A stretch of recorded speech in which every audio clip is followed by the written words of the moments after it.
Livro dos Atos dos Apóstolos, capítulo 13. Havia em Antioquia, na igreja local, profetas e doutores: Barnabé, Simeão, cognominado Níger, Lúcio de Cirene e ainda Manaém, companheiro de infância do tetrarca Herodes, e Saulo. Celebrando eles o culto em honra do Senhor e jejuando, disse-lhes o Espírito Santo: Separai para mim Barnabé e Saulo, para a obra a qual os destinei. Então, depois de terem jejuado e orado, impuseram- impuseram-lhes as mãos e despediram-nos.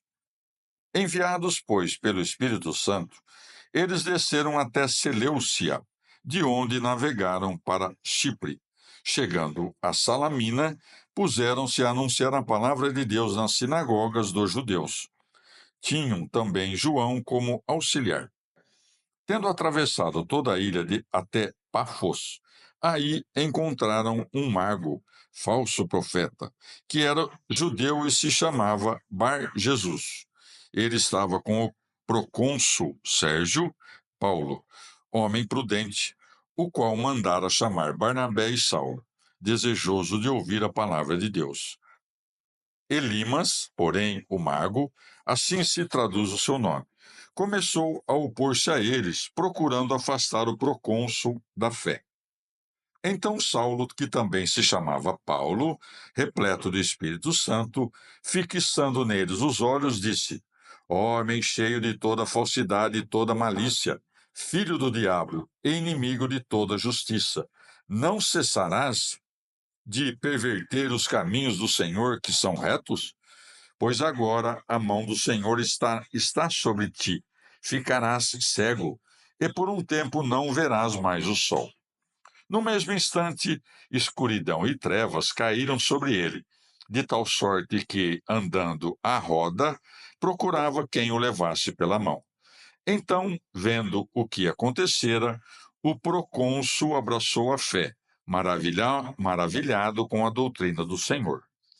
De Pafos, onde embarcaram Paulo e seus companheiros, alcançaram Perge, na Panfilha.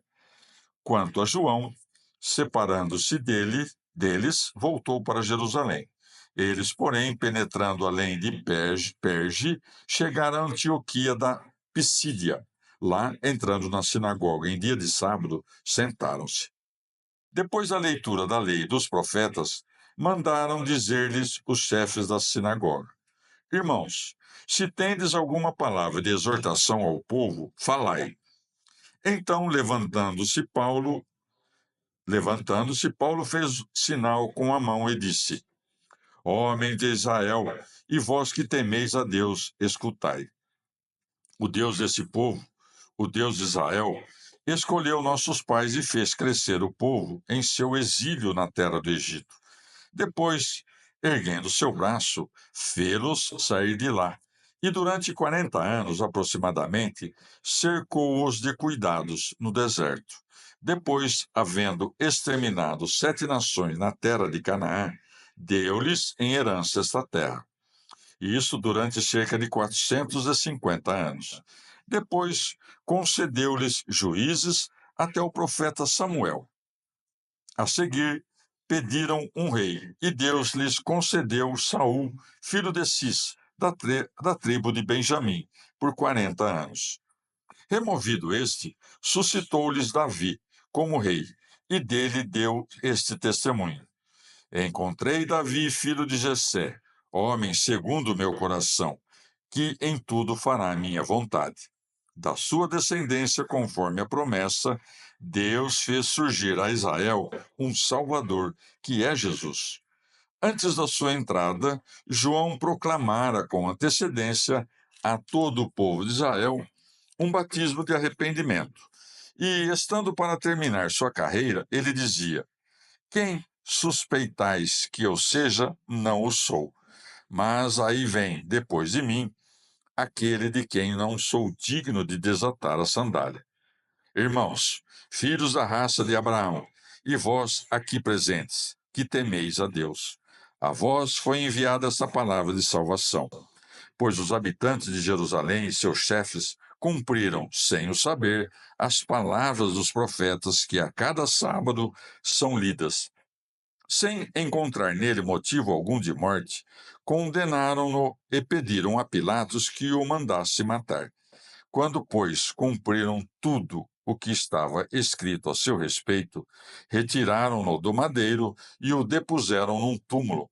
Mas Deus o ressuscitou dentre os mortos, e por muitos dias apareceu aos que com ele tinham subido da Galiléia para Jerusalém, os quais são agora suas testemunhas diante do povo.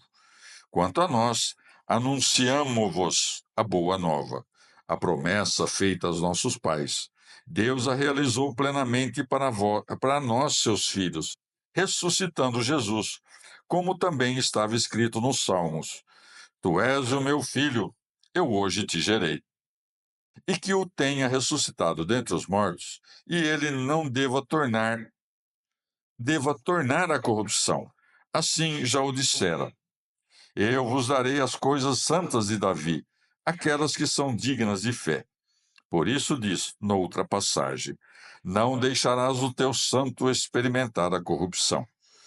Ora, tendo a seu tempo servido aos desígnios de Deus, Davi morreu e foi reunir-se a seus pais e experimentou a corrupção. Aquele, porém, a quem Deus ressuscitou, não experimentou a corrupção. Ficai sabendo, pois, irmãos, é por ele que vos é anunciada a remissão dos pecados. Com efeito, de todas as coisas das quais não pudestes obter a justificação pela lei de Moisés, por ele é justificado todo aquele que crê. Vê depois, que não vos sobrevenha o que está dito no livro dos profetas. Olhai, desprezadores, maravilhai-vos e desaparecei. Porque eu vou fazer ainda em vossos dias uma obra tal que não acreditaríeis se alguém vô-lo narrasse. À saída, convidaram-nos a falar novamente sobre essas coisas no sábado seguinte. Dissolvida a reunião da sinagoga, muitos dos judeus e dos prosélitos praticantes reuniram Paulo e Barnabé. E estes, entretendo-se com eles, persuadiram-nos a que perseverassem na graça de Deus. No sábado seguinte, quase toda a cidade reuniu-se para ouvir a palavra de Deus. Vendo as multidões, porém, os judeus encheram-se de inveja e, com blasfêmias, contradiziam ao que Paulo falava. Com toda a intrepidez, porém, Paulo e Barnabé disseram: Era preciso que a vós primeiro fosse dirigida a palavra de Deus. Uma vez, porém, que a rejeitais e julgais a vós mesmos indignos da vida eterna, nós nos voltamos para os gentios. Pois assim nos ordenou o Senhor: Eu te estabeleci como luz das nações, para que sejas portador de salvação até os confins da terra. Ouvindo isso, os gentios se alegravam e glorificavam a palavra do Senhor, e todos os que eram destinados à vida eterna abraçaram a fé. Assim, a palavra do Senhor difundia-se por toda a região. Mas os judeus instigaram as mulheres religiosas de mais prestígio, bem como os principais da cidade, e moveram perseguição contra Paulo e Barnabé, expulsando-os de seu território. Estes, porém, sacudindo a poeira dos pés contra eles, prosseguiram para Icônio. Quanto aos discípulos, achavam-se repletos de alegria e do Espírito Santo. Palavra do Senhor.